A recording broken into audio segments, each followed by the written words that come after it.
Hello, my name is Michael Hallock with Ohlins USA. I've recently come on board from Long Journey in my suspension, and they brought me on to help bring in the Ohlins into the ATV market.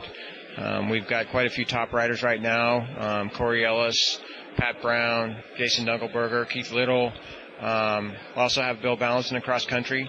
So we've got a pretty good group of seasoned riders to help us get into this market. We're going to be developing some new products that they've got some technology that they've had for a while, new to the ATV market, but it's definitely good technology for right now. One of which is the PDS system, which basically in short terminology would be like having an internal bump stop in your shock. Actually it's inside the shock body itself. There's like a little cup that is engaged by a secondary piston on the dampening piston itself. It's got an extender with a smaller piston. As the suspension gets close to bottom, the piston will engage into a cup at the end of the shock and will give you extra dampening toward the end of the travel, which is really nice because you'll be able to run lighter dampening spring rates through the probably a good 70% of the travel. And then when the shock bottoms out, you have quite a bit of extra dampening at the end. So it allows you a really plush ride over the small choppy stuff and gives you a considerable amount of dampening toward the end of the stroke. So it's a really nice system. All the riders have really liked the fact that it handles big landings better than anything else they've ever ridden. Also, the shocks are aluminum bodies.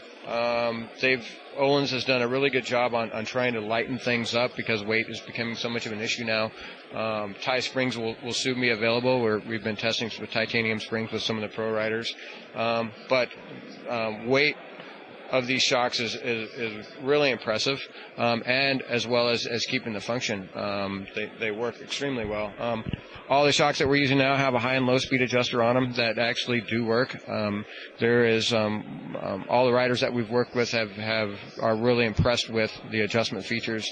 Just within one or two clicks, they can make some decent adjustment ranges. I was not too sure at first how some of these adjustment features were going to go into the market, and as far as being maybe confusing to some of the riders, but it's caught on pretty quick as far as what adjustments needed to be made. At least on the pro level, they really like these adjustments and are getting a good feel for what does what and to dial their suspension in. And within the first two races, it's been really impressive on the riders.